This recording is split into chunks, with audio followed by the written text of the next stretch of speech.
ठीक है, जब मोदी जाएंगे उनसे पूछा जाएगा तो जवाब दे देंगे। ये क्या बात हुई कि अभी कंडोलेंस जारी करो? नहीं सर, शिवम त्यागी कंडोलेंस दी थी, आप लोग पता नहीं कहां थे। अरे ऐसे लोग अगर सरकार में होते तो क्या ही हाल हो जाता है इस देश का। मतलब यहीं पे आतंक करके रखा हुआ है, बिल्कुल भाई बेचैनी होता है। अब आगे प्लीज, अब चलाइए नहीं, मैं आपके बीच में नहीं बोला, इसीलिए शांति से सुन रहा था ताकि आप भी सुने। इन्होंने कहा कि भारत की जो ईरान से दोस्ती है उस पर फर्क पड़ा है, बड़ी दिक्कतें हैं। आप देख रहे हैं कि सभी तरफ युद्ध चल रहा है, आप ये देख रहे हैं कि ईरान पर भी बम बरसाए जा रहे हैं, आप ये देख रहे हैं इजराइल पर भी बम बरसाए जा रहे हैं। अब भारत का स्टैंड क्या है और सरकार क्या कर रही है, मैं 10 सेकंड में आपको बता देता हूं। जब अमेरिकी नागरिकों की बात आई तो अमेरिका की जो एम्बेसी है यरूशलेम की, उन्होंने अपने नागरिकों के लिए कहा कि अगर आप इजराइल छोड़ना चाहते हैं तो छोड़ दीजिए, लेकिन आपकी सुरक्षा की हमारी कोई जिम्मेदारी नहीं है, अपनी सुरक्षा की जिम्मेदारी आप खुद लें। और जब भारतीयों को ईरान से निकालने की बात आई तो भारत की सरकार अभी तक 3000 हिंदुस्तानियों को निकालकर ला चुकी है और गल्फ से 12,000 बिना सरकार के समर्थन के निकल आता। क्या मतलब अमेरिका निकाल नहीं पा रहा है, हिंदुस्तान निकाल ले रहा है और यह हमें दोस्ती पर भाषण दे रहे हैं। इसका मतलब यह है कि सरकार को पूरे तरीके से चीजों पर नियंत्रण है, कंट्रोल है, बेहतर तरीके से सब चीजें चल रही है। और जहां तक कॉन्डोलेंसेस का विषय है, विक्रम मिस्री जब ईरान दूतावास पर पूरा एक श्रद्धांजलि कार्यक्रम हुआ, वहां पर गए फॉरेन सेक्रेटरी, उन्होंने दे दिया। अब प्रधानमंत्री को क्या बोलना है, कब बोलना है, यही बताएंगे क्या? ये बेचारे खुद तो एक विधायक भी नहीं रह गए और ये बताएंगे प्रधानमंत्री को क्या बोलना है? गजब बात हो गई। अपनी इन्हीं हरकतों की वजह से आप विपक्ष में बने हुए हो। अगर अच्छे होते तो इधर होते। मौत आ गई है, जनाजा लेके 6 दिन बाद जाएंगे। रुबिका जी, आपने इनको कोई राइट दे रखा है क्या बीच में बोलने का? बीच में ही बोलना है बस लगातार। आपसे पूछा आपकी टाइमिंग के बारे में। भाई मैं क्या कहता हूं, इनको खामनेई के मरने पर इतना दर्द है, अपने घर पे श्रद्धांजलि सभा रख लें 1 हफ्ते की, मैं भी आ जाऊंगा। गजब बात हो गई भाई, आपका निजी मामला है ना। सरकार चलेगी 140 करोड़ के इंटरेस्ट से, 140 करोड़ देशवासियों के इंटरेस्ट से, देश के इंटरेस्ट से, और जो बेहतर होगा वही किया जाएगा। आपके कहने से कुछ नहीं होने वाला। आपको बुरा लगता होता रहे व्यक्तिगत। ये ट्रेजरी सेक्रेटरी स्कॉट बेसेंट कौन होते हैं भैया, अलाउ इंडिया को करने वाले? ना ही वो अलाउ कर सकते हैं। नहीं, ये लिख रहे हैं। हाँ, लिख रहे हैं। हाँ, ये वाई ये अमेरिका ऐसे क्यों लिख रहा है? आप लोग उनको समझा क्यों नहीं रहे हैं कि this 30-day waiver to allow Indian refineries to purchase Russian oil? क्यों? वो हमारा वार्डन बैठा हुआ है कि जहां कलम नहीं होनी चाहिए वहां भी पहुंच गई है। जो लिख भी नहीं पाते वो भी लिख दे रहे हैं क्योंकि लिखना है। लेकिन एक चीज मैं क्लैरिटी बताता हूं आपको, मेरे देश का स्टैंड क्या है रशियन ऑयल पर। हम पर जो है खास तौर पर टैरिफ लगाया गया, इसीलिए क्योंकि हम रशिया से तेल खरीद रहे थे, फिर उनको हटाया गया। हमने परचेसेस लगातार रखी। एक छोटा सा रफ एग्जांपल देता हूं, केपलर की तो रिपोर्ट कह रही है कि फरवरी में हमने सबसे ज्यादा तेल जो है रशिया से खरीदा है। बावजूद उसके पिछले 90 दिनों की, अगर 3 महीनों की मैं खास तौर पर बात करूं, तो हर दिन हमने 1 करोड़ बैरल तेल रशिया से खरीदा है।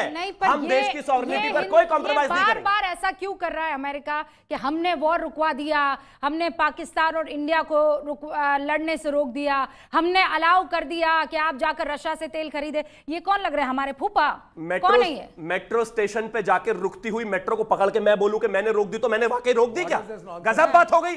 वॉर सुनिए, अब अगर आप खरीदते थे, अब 1 करोड़ बैरल खरीद रहे हैं क्योंकि हमें कटौती और कह रहे हैं कि हम तेल खरीद रहे हैं। किसके दबाव में आपने आधा किया? 60% कम तेल अब आप खरीदते हैं रूस से। ये किसके दबाव में किया? ये इनकी कांग्रेस पार्टी जयराम रमेश का ही ट्वीट है। जब हम वहां से लगातार तेल खरीद रहे थे रशिया से, इन्हीं के नेता थे जो कहते थे कि over dependence on Russian oil is also harmful. खरीद रहे थे तब भी दिक्कत थी, जब नहीं खरीद रहे थे तब भी दिक्कत थी, अब उसको मॉडरेशन में ला रहे तब भी दिक्कत है। सुनिए, हिंदुस्तान की फॉरेन पॉलिसी हिंदुस्तान डिसाइड करेगा और हम तय करेंगे कि कब, कहां से, कैसे तेल खरीदना है। और किसी से कोई प्रश्न। मौलाना रशीदी साहब, ये हिंदुस्तान के मुसलमान सड़कों पर निकलकर क्या मतलब ईरानी, वो ईरान के लोग कह रहे हैं हमको भारत भेज दो, और ये जो सड़कों पर है इनको ईरान भेज दो। इतना मतलब जब ये दोनों आपस में हैं तो हम यहाँ पर क्या बताने की कोशिश कर रहे हैं? ईरान से किसी ने कहा है कि इंडिया के लोगों को यहाँ भेज दो? हाँ, कहा किसी ने? अरे इतनी रेवोल्यूशनरी लड़कियां, इतने सारे, किसने कहा है? अरे 3000 वीडियो दे, क्या कीजिए ना आप। नहीं, देखिए 3000 ले आए, गल्फ से 12,000। बाय द वे, आप बोलिए। मेरी बात सुनो भाई, अभी जो शिवम त्यागी ने कहा कि लिखने वाले ऐसे लोग भी आ गए जिनको लिखना और पढ़ना नहीं आता, वो भी लिखने लगे। वही बात आप भी कर रही हैं। कैसे? ईरान से कोई ऐसा पैगाम नहीं आया कि इंडिया में जो लोग हैं उन्हें हमारे पास भेज दो। कोई पैगाम नहीं आया। वरना आप चले जाते। नंबर एक सुनिए गजब बात है, उन्होंने बुलावा नहीं दिया, वरना ये भी लड़ते ईरान की तरफ से। अभी तो आप फलसफा पढ़ा रहे थे उनको, विवेक को बीच में मत बोलो, बीच में मत बोलो। मौलाना साहब रुकिए रुकिए रुकिए कभी ना लड़ा हो जिंदगी में, वो यही बात करेगा। सुनिए एक, अरे आजादी के लिए भी विवेक नहीं लड़े थे। जी, विवेक अरे जी, बोलने दो। जब मैदान पर क्रिकेट अबे, मैच चल रहा है, आप क्या कमेंट्री बॉक्स में बैठे हुए सुनिए। लगातार? रुक जाइए मौलाना साहब, पहले रुकिए, क्योंकि आपने कहा जिसको लिखना नहीं आता, पढ़ना नहीं आता, वो भी बात कर रहा है। मैं तो लिखना पढ़ना जानती हूँ, अब आपकी समझ पर सवाल उठे तो मैं क्या कर सकती हूँ? अच्छा ठीक है, चलिए। मैं आपको इतने सारे वीडियोस दे सकती हूँ मौलाना रशीदी साहब, इतने सारे वीडियोस दे सकती हूँ जहां पर वो महिलाएं जो खामनेई को जब इजराइल ने मार दिया तो बाहर निकली सड़कों पर, शुक्रिया अदा करने लगी। ईरान के कितने लोग हैं जो वहां पर सड़कों पर उतरकर अल्लाह का शुक्र अदा कर रहे हैं, वो वीडियो बना रहे हैं और कह रहे हैं कि मुझे समझ में नहीं आ रहा, हमें समझ में नहीं आ रहा है कि ये ईरान का गम यहाँ हिंदुस्तान में क्यों? मैं जवाब दे दूं। गम मोदी का है। ऐसा एक देश मुझे बताइए जिस देश के 100% नागरिक उसके फेवर में हो, जो भी प्राइम मिनिस्टर हो। आप देश के फेवर में नहीं है? बताइए एक देश, आप एक देश के बताइए। फेवर में नहीं है? अरे यानी कि वहाँ भी सीधा है तो सारे मुसलमानों को ईरान में भी हिंदुस्तान के मुखालफत खिलाफ में बता है। रहे हैं। ये तो आप ईरान खिलाफ बता रहे हैं, बताइए। फिर बीच में बोल रहे हो आप, नहीं, ये क्या मतलब हुआ कि सारे फिर सारे- बीच में बोल रहे नहीं, हो। आप क्या कह रहे हैं? यहाँ नहीं, आप मुझे बताइए, ये आप ये हिंदुस्तान रेफरी में हो गए, सारे सारे लोग लोग तय करेंगे नरेंद्र किसको मोदी के बोलना है। फेवर रुक में जाओ हैं। भाई, उनको बोलने दो। सारे लोग हैं फेवर में,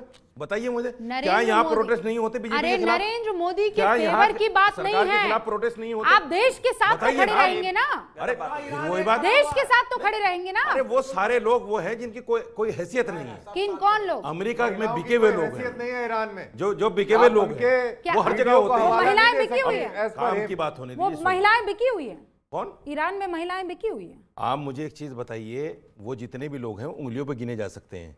एक आदमी मुझे ईरान का ऐसा बताइए जो आप बैग लेके 30,000 निकल लिया गिन के हो दिखाइए कि मैं मौलाना यहाँ से साहब, निकल रहा हूँ। 30,000 गिन के दिखाइए एक जिनको अरे सर खamenei ने मार बोलने दिया। तो दो, बोलने तो नहीं दो। थोड़ा टोक तो दे। नहीं बीमारी है, थोड़ा। ये बीमारी है भाई। उन्होंने बोला उंगलियों पे ये गिन लो, बीमारी मैंने कहा है। 30,000 बस गिन के कारी या तो आप नहीं बोलने दे रहे हैं, वो नहीं बोलने दे रहे हैं। रुकिए हाँ बोल दीजिए, आप बोल दीजिए, चलिए बोलिए। रूबिका, ये अच्छी बात नहीं। मौलाना साहब बोलिए ना। आप ही कम थोड़े ही हैं, ये दो और लग जाते हैं साथ में। वो आपकी डिबेट में ये बोलने नहीं देते, ये बोलने नहीं दे रहे हैं, बताओ। मैं कह रही हूँ आपको मैंने तो बोलिए अभी तक- मौलाना साहब, मैंने अभी और तक आप कोई- मुझे को कह रहे हैं कि आप कम नहीं नहीं, हैं। मैं ये कह रहा हूँ कि आप भी बीच में टोक रही हैं, दो और खड़े हो गए, मुझे बोलने तो दो दो यार। कहाँ तीन है, अभी तो कारी साहब आए नहीं है।